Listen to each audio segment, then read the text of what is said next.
Oke, Assalamualaikum warahmatullahi wabarakatuh. Waalaikumsalam warahmatullahi wabarakatuh. Oke, perkenalkan kami dari kelompok 8 yang terdiri dari anggotanya yaitu saya sendiri, Ahmad Fauzan, dengan NIK A1 di 1190009 dan teman saya Lailatul Badriah Mubarokah dengan NIK A1 di 119009016 dan yang terakhir adalah Nur Hayati Daulay dengan NIK A1 di 1191030. Nah, di sini kami akan menjelaskan materi tentang prosa yang diampu oleh Ibu Sylvie. Lanjut, materi pertama adalah tentang prosa yang dijelaskan oleh saya sendiri. Oke, next. Oke, pengertian prosa. Prosa itu adalah jenis tulisan yang dibedakan dengan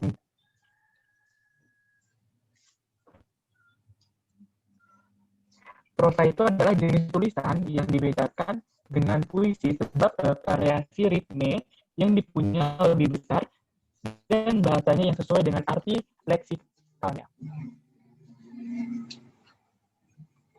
Nah, kata prosa itu sendiri berasal dari bahasa Latin yang artinya terus terang. Nah, jenis tulisan prosa biasanya itu digunakan untuk mendeskripsikan suatu fakta atau ide dikarenakan karena prosa dapat digunakan untuk surat kabar, majalah, novel, ensiklopedia, surat, serta berbagai jenis media lainnya. Nah, yang kedua ini adalah jenis-jenis prosa, yaitu ada prosa lama dan prosa baru. Nah, prosa lama itu adalah prosa yang lahir dan hidup dalam masyarakat lama Indonesia zaman dahulu. Yang ini masyarakat yang masih sederhana dan terikat oleh adat istiadat dikarenakan yang dihasilkan secara bersifat moral, pendidikan, nasihat, ajaran agama, adat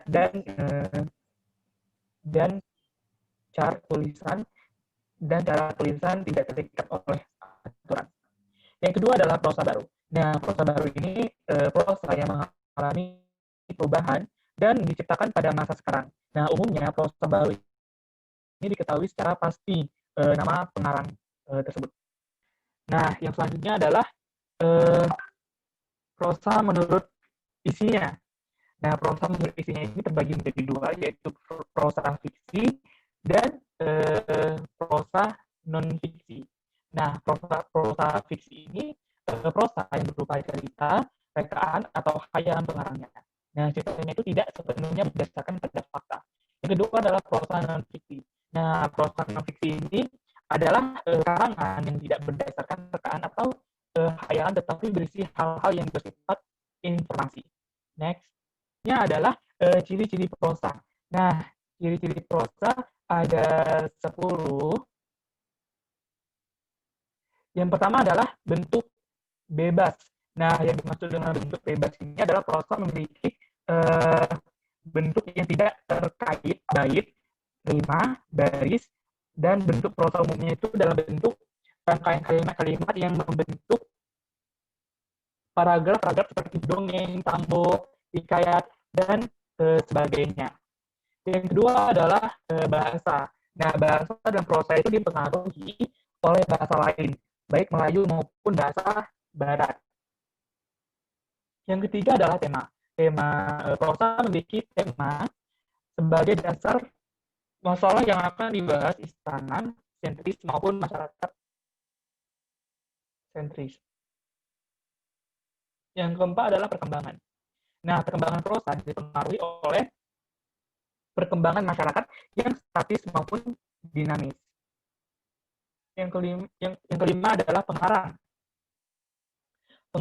Prosa memiliki pengarang, baik yang diketahui ataupun yang tidak diketahui. Yang keenam yaitu cara penyajian. Prosa dapat disajikan baik dalam bentuk lisan maupun tulisan.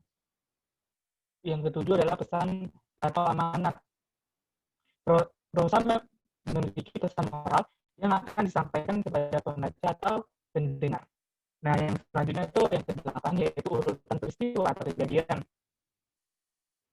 Prosa memiliki jalan cerita dalam menggambarkan suatu kejadian, baik itu alur maju, mundur, ataupun pertempuran.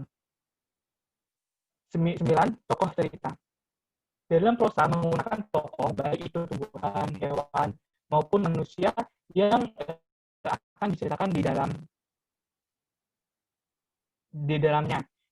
Yang ke-10 adalah latar atau setting. Nah, dalam menceritakan suatu kejadian dalam proses prosa menggunakan latar, baik itu latar waktu, latar tempat, maupun suasana. Nah, materi selanjutnya akan dijelaskan oleh Saudara Daulay. Kepada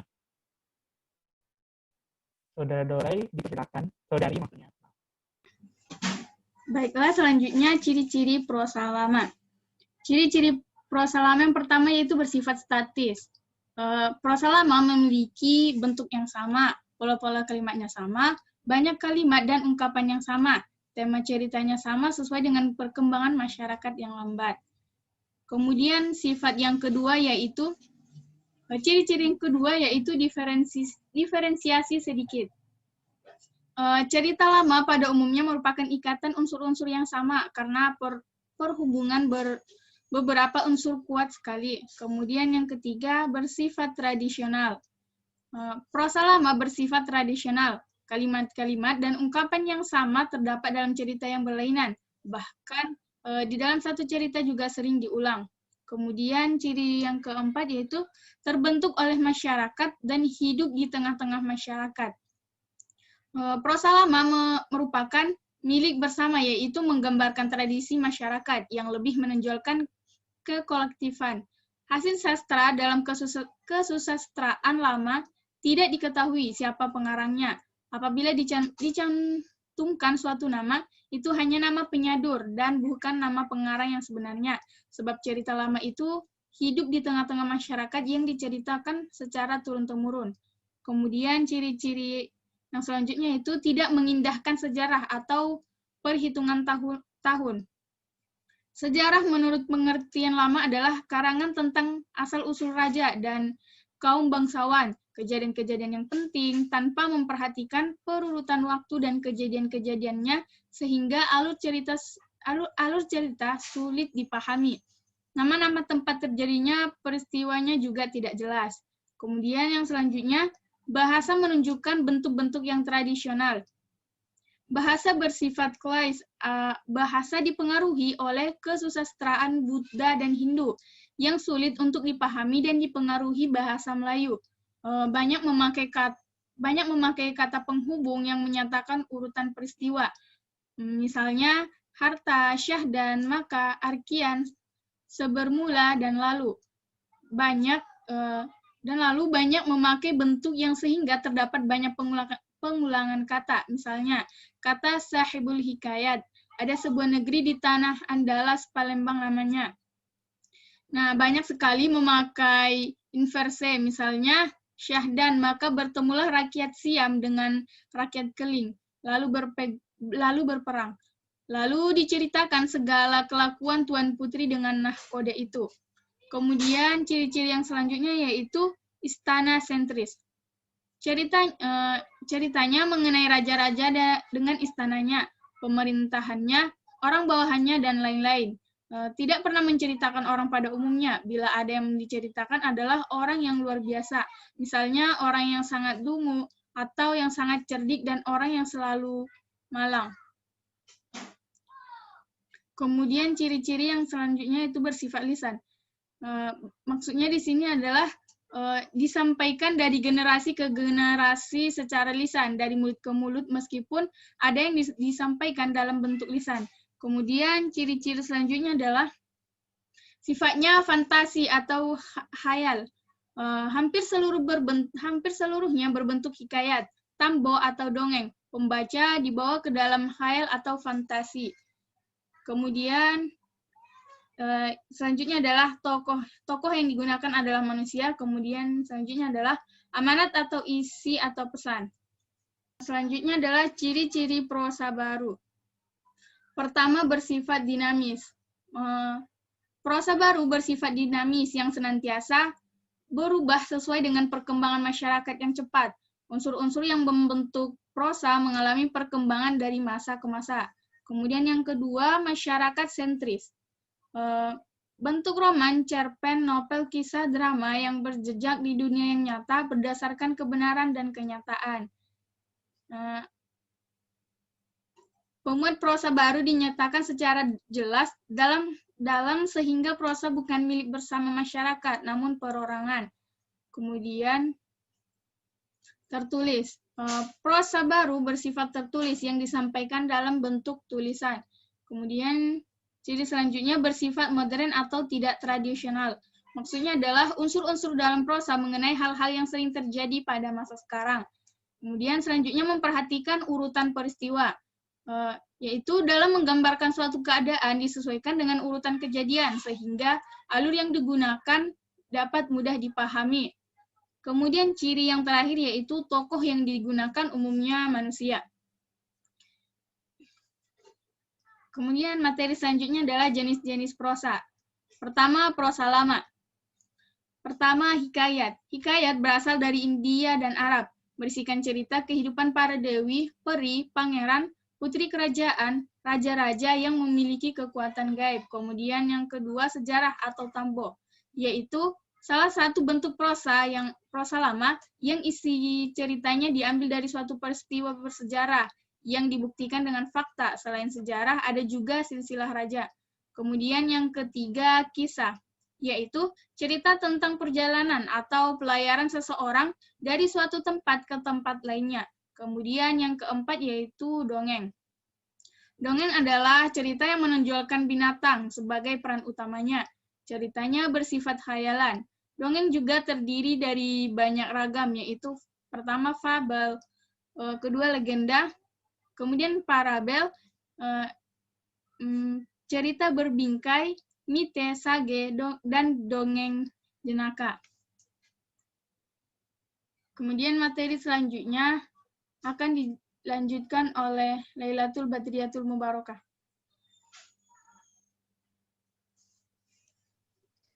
Baiklah, sini saya Lailatul Badriyatul Mubarakah dengan ujung NIM 016 akan melanjutkan materi selanjutnya yang didapatkan oleh saudari Zulay. Oke. Nah, pada materi yang ini yaitu kita membahas mengenai contoh prosa lama. Contoh prosa lama di sini ada hikayat Amir. Kemudian next. Jika kalian bisa membaca hikayat Amir ini di Google ya, soalnya kalau dibaca nanti sama sekali. Oke, next slide. Kemudian saya bahas selanjutnya yaitu jenis-jenis prosa, yaitu prosa baru. Nah, prosa baru di sini yang pertama ada cerpen. Cerpen adalah cerita perkataan yang pendek dalam arti hanya berisi pemisahan dengan fokus pada suatu konflik saja, dengan tokoh-tokoh yang terbatas, tetapi tidak berkembang atau tidak mengakibatkan perubahan nasib pelaku utama. Lalu ceritanya ini sangat sederhana, hanya memaparkan penyelesaian konflik yang diungkapkan. Kedua ada novel. Novel di sini berasal dari bahasa Italia atau novella, yang berarti barang baru yang kecil. Kemudian tertentu menjadi istilah sebuah karya sastra dalam bentuk prosa. Novel lebih panjang isinya daripada cerpen. Konflik yang diisahkan lebih luas, kemudian para tokoh dan wataknya pun lebih berkembang sampai mengalami perubahan nasib. Kemudian menggambarkan latar lebih detail dengan perjalanan waktu terjadi perubahan-perubahan hingga terselesaikan. Yang ketiga ada dongeng. Dongeng yaitu ceritakan yang sama dengan novel atau cerpen. Dongeng adalah cerita yang diceritakan tentang hal-hal yang tidak masuk akal atau tak mungkin terjadi. Kemudian resensi atau timbangan buku adalah pembicaraan atau pertimbangan atau ulasan suatu karya, buku, film, drama, dan lain-lain, atau membahas dan memberikan penilaian terhadap buku yang terbit. Nah, isi resensi ini bersifat memaparkan agar pembaca di sini mengetahui karya tersebut dari berbagai aspek seperti temanya, alur, peletakan, dialog, dan lain-lain, yang disertai penilaian berdasarkan tentang tidaknya karya tersebut dibaca atau dinikmati. Kemudian selanjutnya yang namanya esai. Esai di sini adalah kepulasan suatu masalah secara sepintas selalu berdasarkan pandangan pribadi penulisnya. Dan yang terakhir ada roman. Roman adalah cerita yang mengisahkan pelaku utama dari kecil sampai mati atau meninggal, mengungkapkan adat atau aspek kehidupan masyarakat secara mendetail atau menyeluruh, dan alurnya ini bercabang. Next. Di sini ada contoh dari prosa baru. Yang pertama ada roman bertender yang di dalamnya terselip maksud tertentu atau yang mengandung pandangan hidup yang dapat diikuti oleh pembaca atau kebaikan. Nah, contohnya di sini ada layar terkembang oleh Sultan Takdir Ali Syahbana, salah asuhan oleh Abdul Mulis, darah muda oleh Adi Negoro. Kemudian yang kedua ada roman sosial, memberikan gambaran tentang keadaan masyarakat. Dan biasanya yang dilukiskan mengenai keburukan masyarakat yang bersangkutan. Contohnya di sini ada sengsara pembunuhan umat. Selanjutnya ada roman sejarah, yaitu roman isinya dijalin berdasarkan fakta historis peristiwa sejarah atau kehidupan seorang tokoh dalam sejarah. Contohnya Hulu Balang, Raja, dan Tambera. Kemudian selanjutnya ada roman detektif, ini berkaitan dengan kriminalitas. Contohnya di sini ada Mencari Pencuri, Kasih Tak Terlerai. Kemudian ada roman psikologis, yaitu lebih menekankan gambaran kejiwaan yang berdasarkan segala tingkah laku tokoh utama. Contohnya di sini ada Kata Hendak Menjadi Lembu. Materi selanjutnya yaitu adalah di sini ada 12 nilai kehidupan dalam sebuah cerpen atau novel. Contoh yang kita rangkum sebagai berikut. Yang pertama di sini ada nilai moral. Kemudian di sini ada juga nilai sosial, nilai religius, yang keempat ada nilai budaya, yang kelima nilai pendidikan atau edukasi, yang keenam ada nilai etika, ketujuh nilai estetika, 8 nilai politik, 9 nilai patriotik atau perjuangan, dan yang 10 nilai psikologi, 11 nilai ekonomi, dan yang terakhir ada nilai historis. Baiklah, saya kembalikan ke moderator. Oke, terima kasih kepada saudara-saudari Lailatul. Itulah penjelasan dari kelompok 8. Jika ada kesalahan atau kekurangan, saya mohon maaf. Saya sebagai moderator mohon diri. Dan terima kasih. Wassalamualaikum warahmatullahi wabarakatuh. Waalaikumsalam warahmatullahi wabarakatuh. Warahmatullahi wabarakatuh.